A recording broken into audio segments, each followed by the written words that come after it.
So tomorrow, say if you are into the marketing and you are launching a product, or you are selling a product, or you are marketing a product, or you are doing some investment, everywhere the economic sense comes into the picture. Just to understand that how this economic sense work in the industry and in our personal life, today we have with us Professor Jagbir Singh. Professor Singh is a chartered accountant 1992 and certified financial planner. He is also an NISM mutual fund distributor, NISM investment advisor, and NISM depository operations. He has an exceptional academic track record and cleared all his exams in the first attempt, beside being in the Utkal University merit list. Professor Singh comes with 25 years experience and have served as CFO for GMT Group. Mr. Singh is leading trainer and has conducted several training programs across India, across financial planning, equity and debt markets, investment planning, estate planning, and personal taxation. Empanel trainer with Center for Investment Education and Learning and trained financial advisors of UTI AMC, Birla Sun Life AMC, and DSP BlackRock AMC. He conducted workshops for State Bank of India, HDFC Bank, Union Bank, Axis Bank, and Post Office employees for their preparedness for NISM MFD certification examination. Currently, Professor Singh is CFO of UBS, and once you will back to the campus, you will see him taking your classes also. So I welcome Professor Singh for this session and hand over to you, Professor Singh. So thank you for the great introduction. I don't deserve so much of acknowledgement, but anyway, we are going to discuss basically financial planning here and how it affects us. So there are certain questions that I'm going to ask, but unfortunately, since you're not going to able to answer me, I'll have to answer them myself. So the first question that normally when I meet someone who wants to invest is I ask him that why do you want to invest? So why do we save and invest? And many of the clients or the people that I meet are not able to answer this question. And they give me all sorts of things like, we want to save for an emergency, we want to save for the future, but they're not able to pinpoint exactly why one should save. So I'll first tell you why one should save. So the first thing is that our life is so first 25 years of our life is in childhood, and we basically have no financial tensions. Thereafter, we start working, and our working life is from 25 to 60. In this time period, we try and fulfill our needs, aspirations, or financial goals. So, like buying a house, buying a car, buying a mobile every week if I go with my children, and then having a holiday, child's education, your own marriage, and then the marriage of your children. So, this stage is still called the capital accumulation stage. We still call this as capital accumulation stage because we have an income through which we spend money, and whatever is left we try and save. And for the bigger expenses like buying a house or buying a car, we take an EMI loan from the bank. So this is how it works. And then is the retirement life, 60 to 90. So many of you must be wondering that why have I placed this life expectancy at 90? Well, I can tell you, this was a report about 5 years ago that in Japan, more than 50,000 people have crossed the age of 100. So if such a thing can happen in a country like Japan, it can happen in India also. So we should be prepared for this stage of our life. And at this stage, we deplete whatever capital we have accumulated. And whatever is left, we leave it naturally for our dependents and for our children. So the important thing is that we spend 25 years of our life here. We spend approximately 35 years of our life here, and we spend 30 years of our life here. So what you earn in 35 years, you should not blow it up in 35 years. You need to have that money for 65 years. So 35 plus 30, 65 years. And at this stage, money is required regularly. This stage, unfortunately, is increasing. And the reason is that many people, young people like you, when I interact with them, they tell me that at the age of 40, I'm going to retire. So if a person retires at the age of 40 and lives up to the age of 90, so he's going to be in retirement for the period of 50 years. and where will the funding come from? He does not know. Our lifestyle cannot be compromised at this stage. So if we are going in a car before retirement, after retirement, we can't start moving around in a cycle or a scooter. We still need a car. In fact, we don't even need a car, we need even a driver. So expenses mount at this stage. And because of medical aid, medicine, doctors, this age of 90 that you see may cross 100 or 110. So we should be prepared for this. Now, what are the three greatest risks of your life? The financial risk that I'm talking about. So some people say it's disability, some other people say it's dying too soon, and for some other people it's living too long. So when I ask this question, many people think that disability or dying too soon is the biggest financial risk. It's not so, because these two things are covered by something which is known as insurance. But for life expectancy or living too long, we don't have any kind of insurance, or we don't have any kind of financial support. We have to depend on our own resources for this stage of our life. So this slide tells us that actually saving and investing is a very important aspect of our life. So we go to the next question.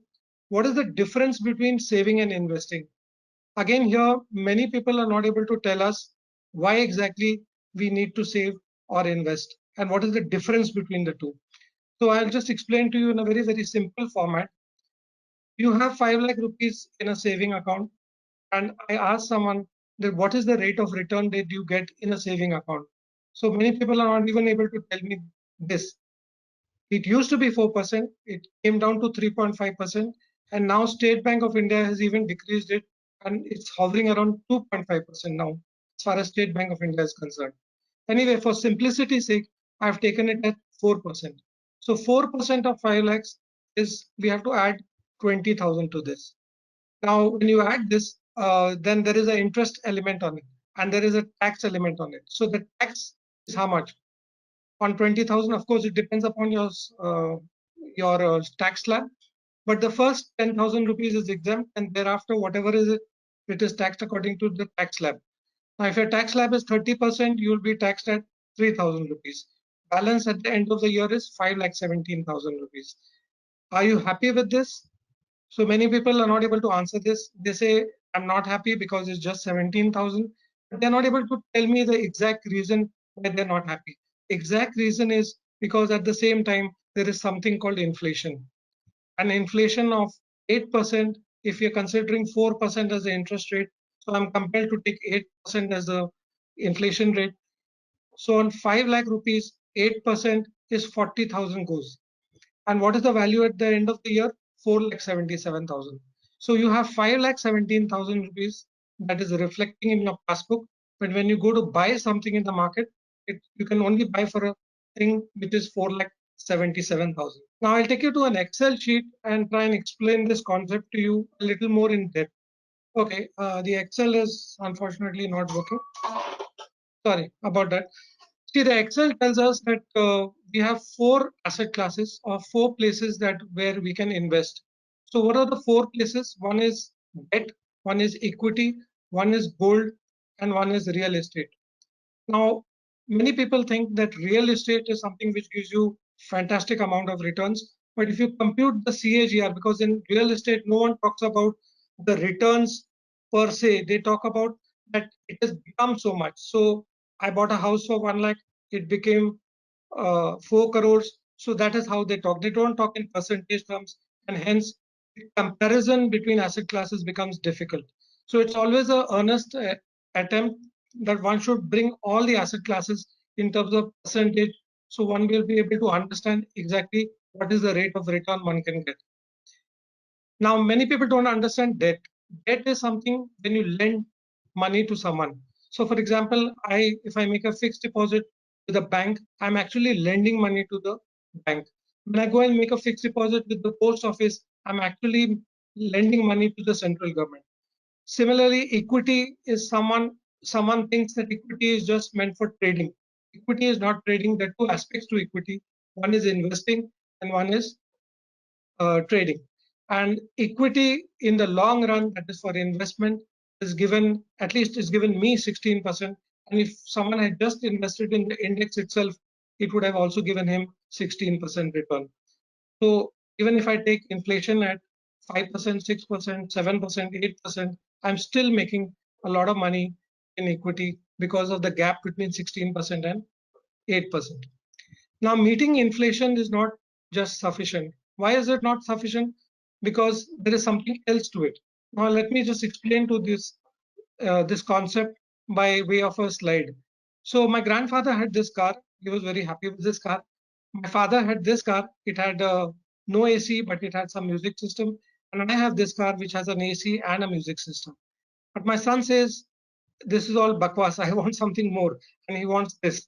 Okay, so here the price is not what is important, or the inflation is not what is important. The more important aspect here is the lifestyle inflation. Our requirements, our needs, our aspirations are increasing manifold. If you see in your own house, you probably have about 20, 30 years ago, you probably have just one air conditioner in the house. Today, most of the people have one air conditioner in every room. So this is our lifestyle requirement. It's our lifestyle needs. So besides 8% inflation, we have to add something for this lifestyle inflation also. The good news is that India saves a lot. And in India, the saving rate is 32%. So if we earn 100 rupees, we save 32 rupees. But where do we save this money? We save this money basically in real estate, 54% goes in there, gold 11%, debt 27%, cash, which we keep in our house, is 3%, and equity, we barely invest 5%. If I could show you that Excel sheet, I would have worked it out and shown you that equity has given us 16% return year on year. That is not exactly year on year, but some years it is low, some years it is very high. And on average, it gives you a 16% return. Property is an asset class which is also very good, but it has the disadvantages like equity has. All asset classes have their disadvantages. But property is something which people overestimate their returns, and they are very disappointed when they sell. As far as gold is concerned, if I could show you the calculation, after inflation and after taxation, you are barely left with anything. In case of debt, after inflation and taxation, you are left with something which is negative. So here we say it gives a negative return. But should you invest in debt? Should you put money in fixed deposit? Yes, you must. Why? Because in the short term, one cannot invest in property and equity. One has to invest in asset classes like debt and gold and keep some money in cash. Now, which asset classes does not have a risk?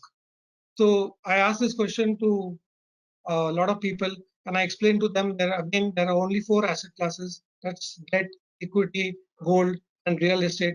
Which one of them has no risk at all? And actually, no one is able to give me that answer. I can just tell you that there is no asset classes that has no risk. Every asset class has some kind of risk or the other.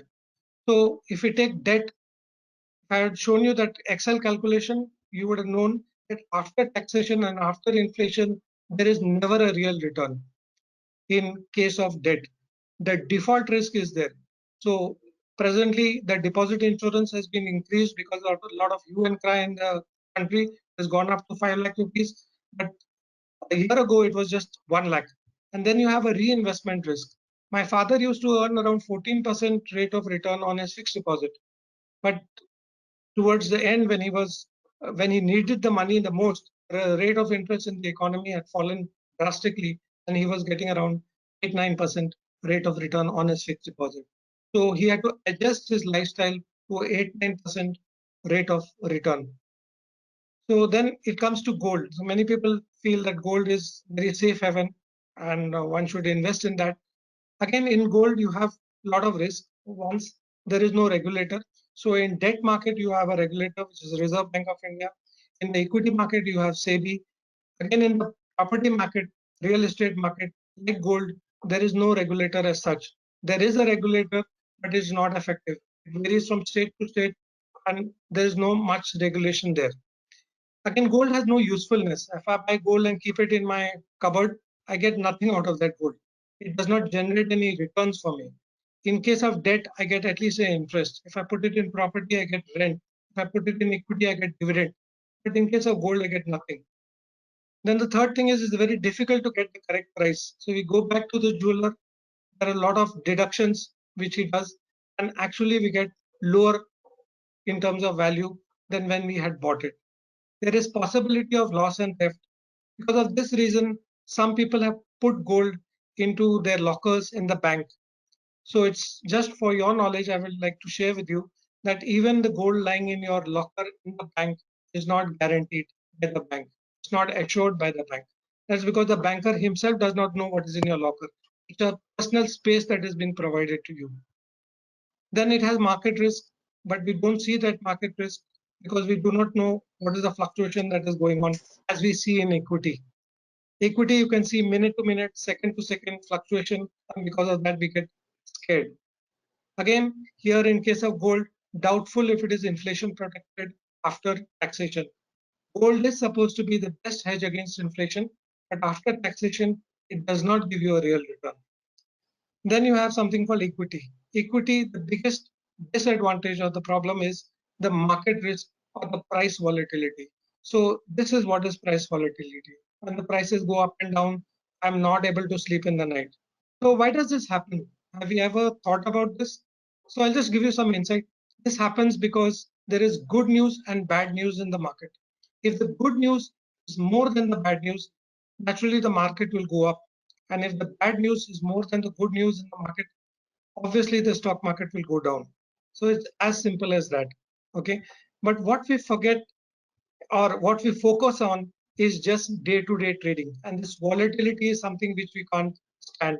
But no one has, or very few people have realized that actually return on equity is quite good. It's given you an average return of 16.30% per annum from 1979 to 2018. Recently, equities had a big fall because of COVID, and after that, it subsequently recovered most of the fall. So these falls are a part of equity. It's like when you go to the sea beach, you see waves, they go up and then they go down. You have to get used to this. Equity is something where the waves will keep coming and going. You have to be strong enough to face those waves. Okay. So I'll just tell you what this meaning of average means. So many people don't understand what average means. I'll just tell you this is how the equity market has behaved from 1980 onwards. So some years have been exceptionally good and some years have been bad. But the bad years are much less than the good years. And if you notice, after every bad year, there has been a spate of good years. So after COVID, I can as I can feel that the good or the bull market will definitely come. So if you see 2008, it's a minus 52% return, and in 2009, 81% was the return. So the 52% fall in 2008 was much recovered in 2009. It does not take very long for the equity market to recover. It has a cycle of around 3 years, whereas property market has a cycle of 6, 7 years. Now, I hope you know him. He is Warren Buffett. He is one of the greatest investors of our times. And he says, over the long term, debt is far riskier than equity. Why does he make a statement like this? So the statement says that you can reduce the volatility in equity, but you cannot reduce the negative real returns in debt. So if debt gives you a 6% return in a FD or a 7% return in an FD, after inflation of again 6, 7%, and after taxation on that FD, you're basically left with a negative return. And this will happen year on year. But in case of equity, the volatility in equity, which is the biggest negative aspect of equity, can be reduced. And how can you reduce it? So we have a chart here. This is the Sensex chart. It gives you the investing horizon. If it is 1 year, your profitability could be 108% positive, or it could be a negative return of 56%. But if your holding period increases, it goes to the second year, then your volatility lies between 65% plus and minus 25% minus. So the volatility is there. If you go to the seventh year, you will notice it is 31% is the maximum return and the minimum return is 2.99%. So the volatility is between 31% and 2.99% or 3%. So volatility is reduced. If you go to the 17th year, the expectation of the returns from equity could be 14% and 12%. So there is no question of negative return in the long term. That's why people say invest in equity for the long term, don't invest in the short term. This slide is the most powerful slide. One should just go through this slide. I'd like to share this slide with all of you, and you can just examine that this is a rolling return that has been formulated into this chart, and this has been done for the period from when the Sensex was in play. So over all these years, on a daily rolling basis, this return has been calculated. So your return in CAGR terms on a 17-year plus horizon could be anywhere between 12% to 14%, which is a fantastic return. But for how long do Indians invest? So mostly Indians have a trading mentality, and that's why you'll find that 10% hold for less than a month, and then you have 12% who hold for 1 to 3 months, you have 11% who hold for 3 to 6 months, you have 19% who hold for 6 to 12 months, you have 19% who hold for 1 to 2 years, and you have just 30% who hold for more than 2 years. So 70% of our investors sell in 2 years, and we call ourselves long-term investors. In real estate, you have even further amount of risk. So I'll share with you some of the risk here. It has no regulator. Imagine 54% of our wealth goes into an asset class which has no regulator. 78% of the legal disputes in the courts in India are all property related. There could be encroachment, there could be difficulty in getting the tenant removed, difficulty in getting the correct price, large ticket size. You cannot buy a property worth 1,000 rupees, but you can buy equity worth 1,000 rupees. You can make an FD for 1,000 rupees. You can probably buy a gold earring, a small gold earring for 1,000 rupees, but nothing in real estate. It's illiquid. You cannot sell it in bits and pieces. You cannot say that I now want to sell part of my house. It's not possible to sell a part of your house. You either sell the whole house or you don't sell the house. Then there is market risk, there is price volatility, but because there is not much transparency, we do not see this price volatility. Price volatility is there every day in the real estate market, but we don't see it. Then there is illusion of return. We do not know how to calculate returns, and that's why we say 1 lakh property has become 10 lakhs or 20 lakhs, but we fail to understand that that 1 lakh has become 10 lakhs in a period of 5 years, 7 years. So actually, in effect, the return that you got was negligible. It was not that much. You see the housing price index. This has been formulated by Reserve Bank of India. And if you see the red line, the year-on-year increase in the housing sector has actually fallen down.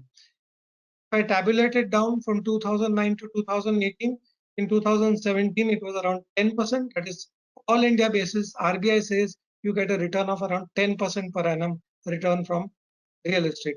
In 2018 it fell to 7%, and now I believe it's much lower. So which asset class has consistently delivered the best returns? So many people, after all the gyan that I give them, they feel that equity is the best asset class. It is not so. There is no best or worst asset class. So if we start from 2009 to 2018, for which I have got data in this slide, you see that in the first year in 2009, equity was the best and debt was the worst in that particular year, that is 2009. You go to 2010, gold was the best and debt was the worst. In case of 2011, gold was the best, equity was the worst, and it keeps varying, and it's very, very difficult for anyone to predict what will happen. Okay. In fact, Warren Buffett says that don't look into the past, look into the future. Don't show the calculations from 2008 to 2009 to 2018. But is important is to show people what will happen in the future. And then someone asked me what will happen this year.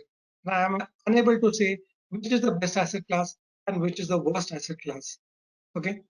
So Warren Buffett has the same explanation and he says the same thing.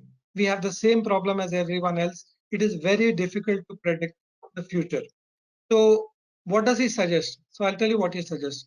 He suggests that I give you basmati rice, which costs 100 rupees a plate, or I give you this for dinner. What would you prefer? The price is the same for both the things.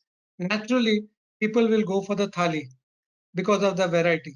he says that similarly, you must invest all your assets into different asset classes. So put money into debt, put money into gold, put money into real estate, and put money also into equity. If you see this in terms of what we had made, this was the average returns, this was the standard deviation of the risk. If we combine the asset classes, the returns become more or less stable and the standard deviation also reduces, or the risk reduces. So that's why asset allocation is very important. And in this year, people have learned a lesson that overexposure to property or equities is also not good and should have exposure to the other asset classes like gold and debt. So now people have started running towards gold. So how much should we invest? Now, when people come to me, they ask me, how much should I invest? How much should I invest every month? So this is the typical conversation that happens between the investor and between an advisor. So the client says, I want to do a SIP or I want to do a recurring deposit of 1,000 rupees a month. So the advisor should first ask this question is what are you saving for?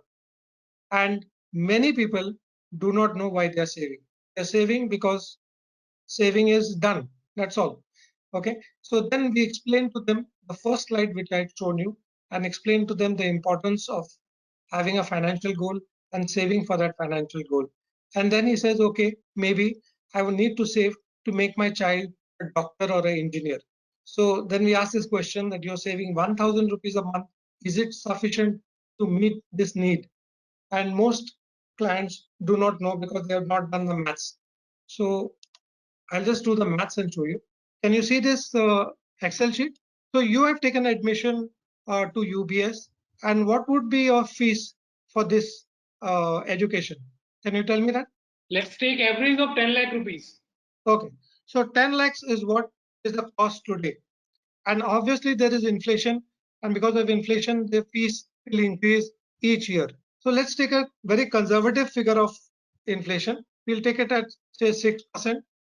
And say after 20 years, I need money for my child's education. So after 20 years, something which costs 10 lakh rupees will become 32 lakh rupees because of the 6% hit of inflation year on year. So assume that you have not saved anything for this and you're going to invest in a RD which gives you around 6% return. So how much do you need to save every month? It's around 7,000 rupees, 6,941. It's around 7,000 rupees. Now, if I put the same money in a combination of asset classes and if I can bring up my return to 12%, then I need to save only 3,000 rupees a month. So that is the reason why you need to have different asset classes because each asset class has a different rate of return that it can deliver. Now we go back to the presentation, and after hearing that he needs to save 6,000 rupees in a RD every month, so my friend who was well dressed suddenly becomes undressed and he says that I cannot save so much. Okay. And then we say saving, to increase saving, you need to increase your income and you need to reduce your expenses. In fact, Warren Buffett has a different take to this. He says that income minus saving is equal to expense. That means you have an income that comes to you. You first save out of that. If anything is left, then you can spend it. Otherwise, don't spend it. Okay. So his take is different. We are not able to follow that. But I can tell you that we can still save money, and I will show you to you how we can save money. So this client of mine says that I will not be able to reduce my expenses. Many people that I have come across tell me the same explanation that we cannot reduce expenses. So we'll show you on Excel that how it can be done. So I have a friend who's a Tamilian and who stays in Madras, and normally he used to go to Udupi restaurant and have coffee, but now he's, because of CCD and Starbucks coming to his town, he started going there. So I tell him that, okay, you have at least one cup of coffee in a Udupi restaurant.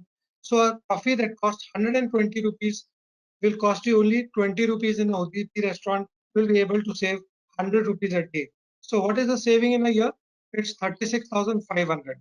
You put this money in an equity fund, which will give you 12% and a very conservative and you invest for the next 40 years, what could be your corpus accumulated? It would be 3 crores. And if you just look at this calculation, you will realize that if I'll put the pointer here, it is 14 lakh 60,000, that is 36,500 a year, 40 years. You have actually saved only 14 lakh 60,000 in terms of principal. The rest of it came in terms of return, that is interest on interest, that is the compound interest factor. So 95% of your returns come from the compounding effect and just 5% comes from the principal. This is called the power of compounding. It is so humongous. I will just explain to you again. If I reduce this 40 years by just 5 years, will it make a drastic difference or will it make a less difference? Can any one of you answer this? Any science student? I'll just reduce the time period of 40 years by just 5 years. So I'll invest for only a period of 35 years. Any science student? Drastic change. Drastic change. Fantastic. So you have understood the compounding effect. So I just make it 35 years and you just see 3 crores has become 1 crore 76. So it's become half. Power of compounding works towards the end. It does not work towards the end, the beginning. So when you invest, you have to invest for the long term. We go back to our slide. And luckily in education, we have different alternatives. So we can scale down our goal. So instead of making the child an MBA, you can make the child something else, or you can take an education loan. So there are lots of options available to us. But in the case of retirement, you have no option available to you. Either you have the corpus or your children have to look after you. Otherwise, you're left to nothing. So I'll just take you to this very simple slides again, and I will show you the one who is the smartest of them. Okay. So now we take Lata Mangeshkar and Asha ji, and we compare the two. So as you all know, Lata Mangeshkar started her career much earlier in her life. She started at the age of say 25. She made a monthly contribution or a SIP or a RD for 5,000 rupees. She invested for 60 years. So she invested for the next 35 years. The total amount invested was 21 lakhs, and the total accumulated amount at the age of 60 was 5 crore 70 lakhs. In case of Asha ji, she started at the age of 35 years. So she started 10 years late. She invested 15,000 rupees. She invested 3 times of what Lata ji had invested. She invested for a period of 25 years, starting from the age of 35, ending at the age of 60. Her amount invested was 45 lakhs because she invested 15,000 rupees a month, and the CAGR or the total amount accumulated was only 4 crore 13 lakhs. So here you can make out the difference that what actually is the power of compounding. Now can someone tell me in a power of compounding formula, if you remember the compound interest formula, so you have A is equal to P 1 plus R by 100 to the power N. So what do you have control on? So the variables are P, you don't have control on that. The variable is R, you have no control on that. You do not know what is going to be the rate of return. And then you have N, which is the time period. That is the only thing that you have control on. And as a father, I can tell you that both my children started investing money in the equity market at a very, very young age. Whatever money I had given them as pocket money, they used to save a part of that into the equity market, and their corpus already is quite sizable. So I request all of you that you should consider and invest as early as possible. And you must have a purpose in life, the purpose for which you are going to invest. So I'll give you another example. Now, the other example is of Sachin Tendulkar and Vinod Kamble. Okay, so you know Vinod Kamble, he started his career and then left, and Sachin continued. They both started on the same day. They were both friends. So Vinod Kamble started a SIP of 1,000 and he invested for 123 months. When the market went down, he stopped investing and he only invested 1,23,000 rupees, the market value was 2,88,000 rupees at the end of the term. Sachin, on the other hand, invested the same amount of money, but he continued investing for 174 months.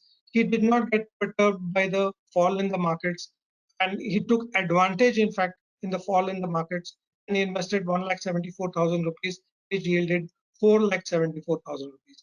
So the difference between the two, their investment amount is just around 50,000 rupees, but you can see that this is approximately double.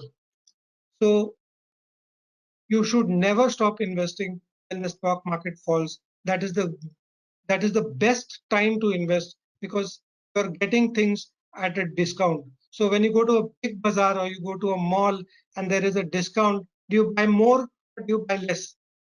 So many people tell me that they buy more. And when you go to the stock market, you should have the same principles in life. Okay. So I'll show you this wheel. And I asked this question that would you feel scared right on the top or would you feel scared right at the bottom? So many people say that we would be not scared at the bottom because we know that even if the wheel falls, we can run away. Well, the stock market is the same. It is best to start investing when there is a turmoil in the stock market. So you know these two people. I don't have to tell you who they are. And Amir Khan is a person who basically thinks a lot, and then he does just one movie in a year. And Shah Rukh Khan at one point of time could do 10 movies in a year. So there is a comparison here. Amir used to invest at the lowest levels in the market, and Shah Rukh Khan, he used to invest at any level. So investment of 1,000 rupees for 30 years, amount invested 3,60,000 rupees at random dates every month, 1,000 rupees for 30 years, 3,60,000 rupees he invested. So 3,60,000 became 60 lakhs and 3,60,000 of Shah Rukh Khan became 55 lakhs. So there was just a gap of 5 lakhs. So don't time the market. It's very, very difficult to time the market. Except God, I don't think anyone else can time the market. So don't think too much. Just invest and just invest for the long term. And do an asset allocation. So basically, I finished my presentation. If you have any questions, I would be willing to answer them. So you can put it in the chat box so that I can just answer them.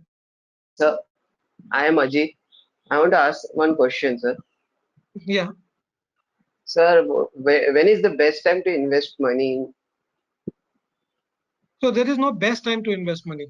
The best time to invest money was yesterday, but we didn't do So, yesterday. So the best time to invest is anytime. Okay. The earlier we start, the better. And through ups okay, and downs, we should just keep investing. okay. And if you have Very heard low of the amount we concept can of, invest. yeah, So again, very you much should low have an amount we objective in mind.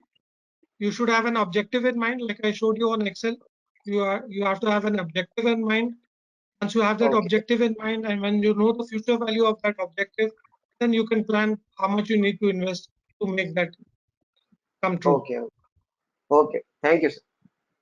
Most welcome. Is there anyone else? Hello, yes, sir.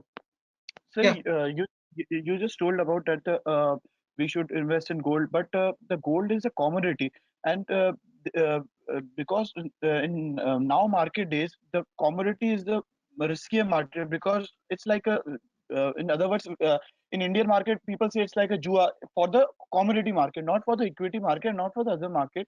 yeah. So, what's your opinion, sir? It's for the gold So and what for I do is, as far as gold is concerned, apart from whatever my wife does with her gold, I have a ETF, so exchange traded fund. You can also invest in a gold fund or a gold deposit scheme. The banks offer that, and they pay you regular interest on that, and they give you the appreciation in price. So it's on paper. It's not physical. You don't need to keep it safe anywhere. So you yes, sir. can encash at any point of time, and you get a good price when you encash it.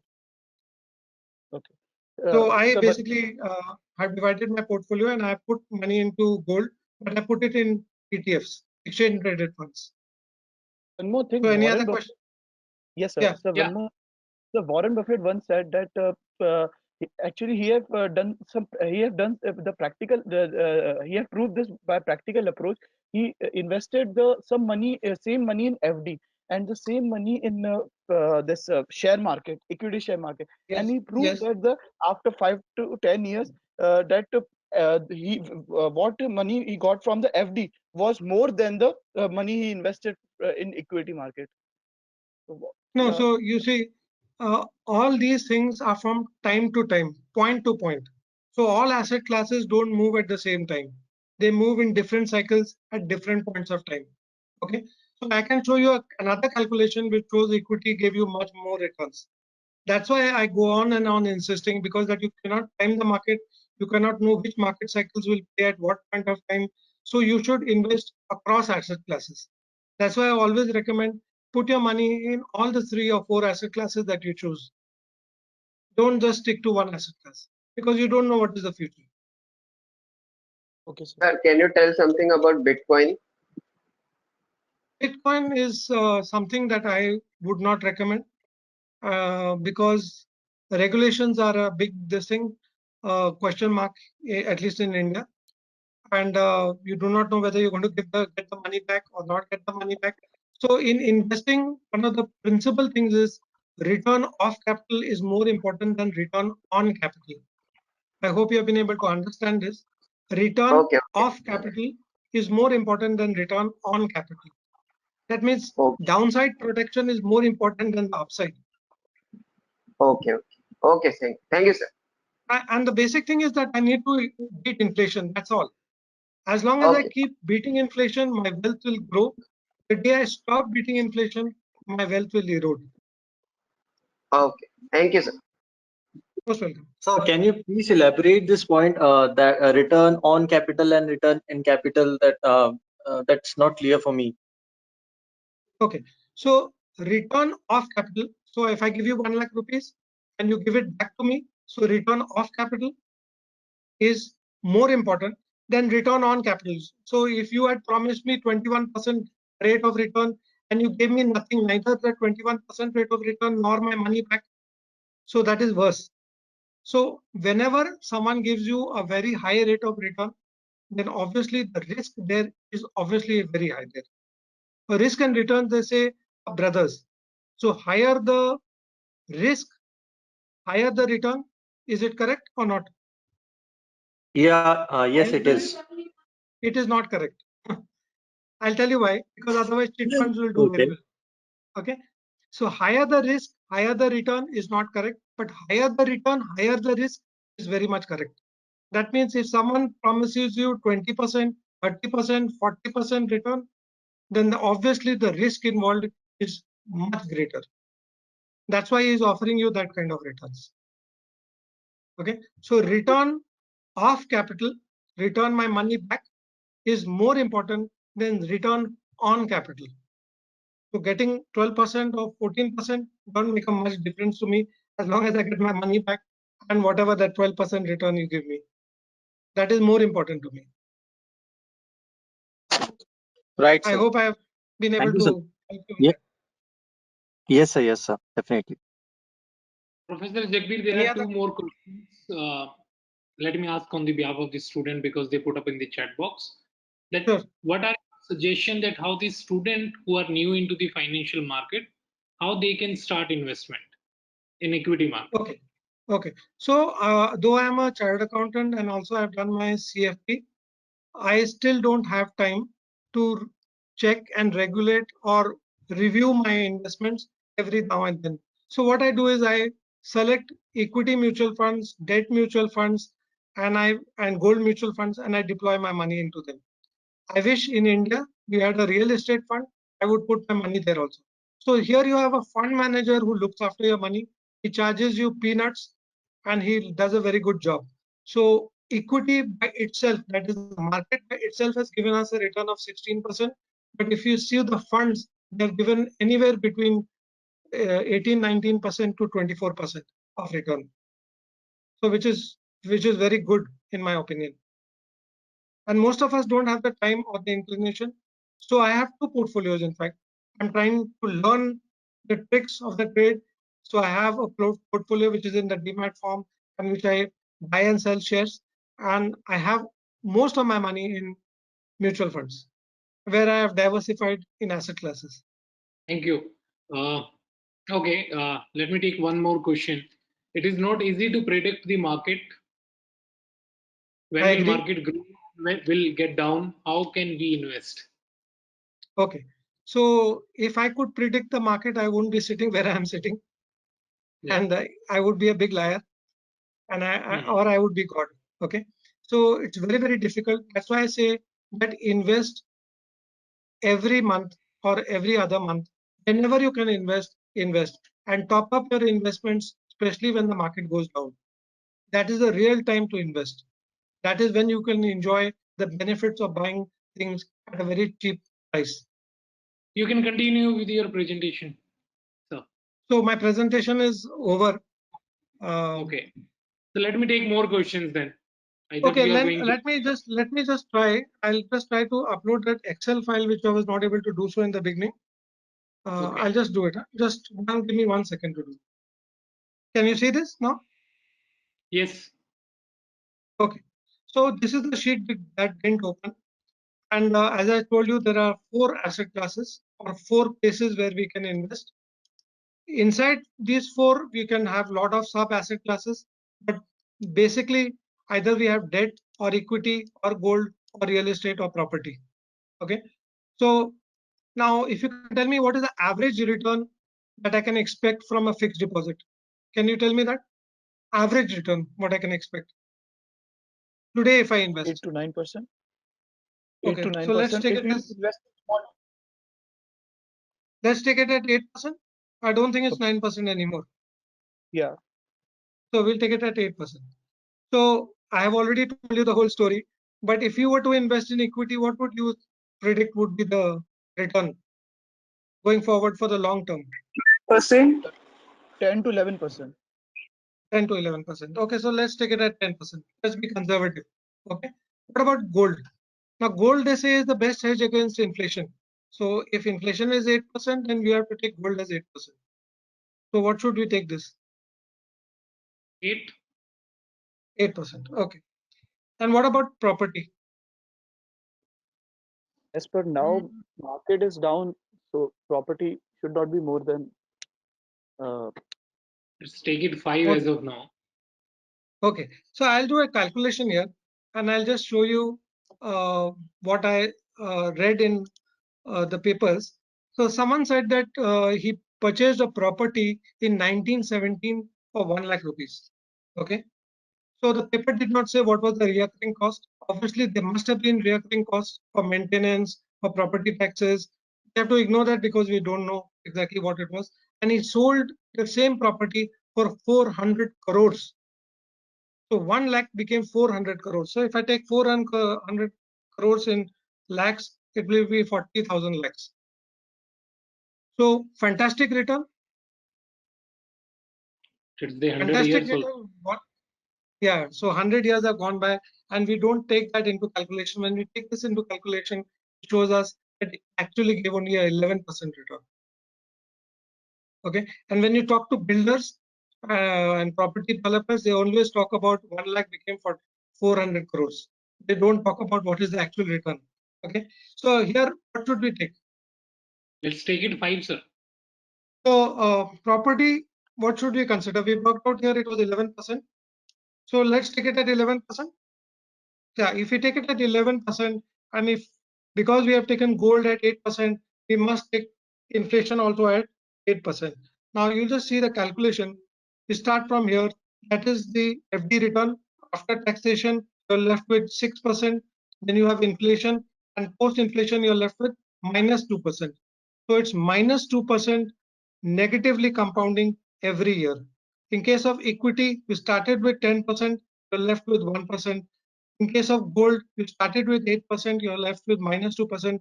And in property, you had taken 1% extra, but still in the end, you're left with 1% only. So you're left with the same return as equity. Now I'll just explain to you what actually was the returns in the past years. So this average return was, we took debt as 8%. It was actually 8%. Equity gave us 16%, but we took 10%. Gold gave us 12% because the inflation was very high in the past, and we took 8%. And property all over India, on an average basis, RBI says you won't get more than 14%. And we took 11% here. I'll just explain to you what is the effect of this negative power of compounding. So we started by investing 10 lakh rupees in AFD. We kept it for 20 years. After 20 years, the value of that 10 lakh rupees in real terms, when you go to buy something, is only 6 lakhs.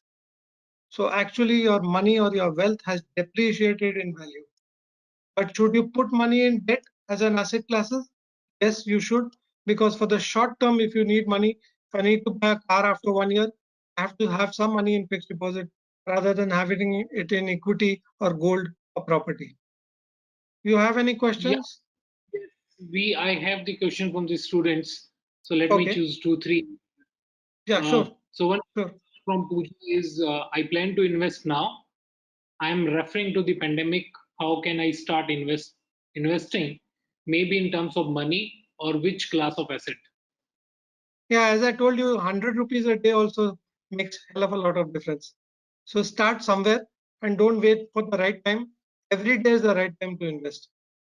So start investing. That is my only mantra. Okay. So the And another question is you don't yeah. need large sums of money to invest in mutual funds. You can start with small amounts also. 500 rupees is the basic amount they need. Okay. Another question is from where we can invest our money without or less brokerage charges in market. Okay, so in mutual funds, they offer you two routes. One is the direct route and one is a regular route. The regular route has a distributor or a broker involved. Don't go through that route. You can go for a direct route. And in equity, you don't need any brainer. Just invest in the index through the mutual funds and you do it direct. You'll definitely be able to make 12% in the long term. And if inflation is 6%, you have 6% gap there. Okay. Fair enough. Let me take one more question. Sir, as common middle class person, always I worried am about also taking. I Yeah. am also a common middle class person. हम लोग सब लोग आम आदमी हैं. Mango Mango people. people. So, common middle class person always worried about taking risk, but also Yeah. interested in having good returns. So, where he have to invest? Okay. So in my opinion, the biggest risk is this, the negative return. If you can see this, what I'm showing you on Excel, this minus 2% is the biggest risk because my wealth is not compounding, is depreciating. So this, according to me, is the biggest risk. And how can Oh, you must have something in debt definitely because you need some money in the short term. So you have to spread it among these four asset classes as okay. much as you can. Okay. See, Professor, I want to ask one question if you give me the freedom and let me ask it on behalf of the student. Uh, Sure. all MBA student, they ask one question. What is Yes. return on investment ROI of my Yeah. MBA? So Yeah. can you draw some Excel sheet for to Okay. show them that how actually they can calculate ROI on their Okay. MBA? Okay. So uh, we'll start with the present value. That is the amount of Okay. expense you have incurred. So let us say that you incurred an expense of 10 lakh rupees to make that you do this education. Over the next Okay. say 10 years, which is NPR. So the next 10 Okay. years, what is the expectation of the what can you expect from your salary Say after 2 years, in the next let's 10 years? So let's say yearly, conservative. how much can you expect? So let's take the conservative figure of average of 6 lakh rupees. 6 lakh rupees. Okay. So this is going to come every year. Okay. Yeah, and it will increase also. Yeah. So let us take this as basic. You're not going to increase. Even in the worst scenario, rate of return is in 10 years, you have a PMT of 6 lakhs that you're going to get, and your present value is 10 lakhs. I'm unable to understand why it's going on. Okay, let's take it at 5 years. Let's see. I don't know. There's something going wrong. So in 2 years, you would have made 50%. Okay. Yeah. So in 2 years, you would have recovered 50% of your this thing. In fact, less than 2 years. Okay. So ROI is, I feel very good. My son himself is doing his MBA. Of course, I have also told him that apart from MBA, you must have another qualification, and MBA finance is a basic thing you must have. So he is doing his CFA and his MBA. In fact, both my children are going to do their MBA and CFA. But Professor Jagbir, why not the future value of return we take into this? So the formula which we have used is a very simple, calculation, cost of Yeah, your MBA versus whatever the package you are getting. But the yeah, package they will get after MBA is not possible without the MBA. And then there are yeah, promotions, and then you reach at the top. correct, So how correct. take that future value into the consideration? Yeah, future value is something what I can achieve, say 5 years ago or next 10 years. What can I achieve with that? You take any hypothetical figure. Okay, so say I take 1 crore Yeah. in 15 years, Yeah.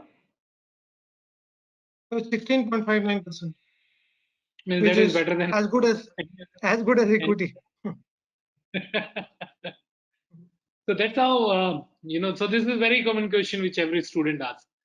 Before concluding, let me ask, okay, there is one question from the student that how can a student do MBA and CFA together parallelly? Yeah, my son is going to do that.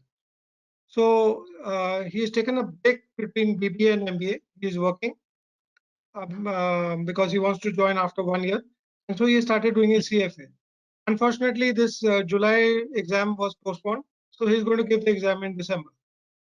So he would have finished the first exam and probably the second exam before he starts his MBA. And the first and the second exam are the toughest parts of the CFA exam. The third exam is walkover after you have done the first 2 exams. Okay, fair enough. Thank you. Thanks a lot. We have Thank covered you very much. almost all the questions. There are few duplicating with each other or very similar. So we have just kept few of the question. So Thank on the you. behalf of the Thank you so student, much. yeah. So on behalf of the student, I thank you, Professor Singh, for joining us for today's session, giving enrichment over the what I call is the financial sense. And I'm sure that student must have learned a lot of things, especially if they skip their some extra expenses in their MBA and even invest 100 rupees per day. So they may be able to buy a car by the end of their MBA with their saving and investment. So thank you. Thanks a lot for your time. Thanks a lot. Bye bye.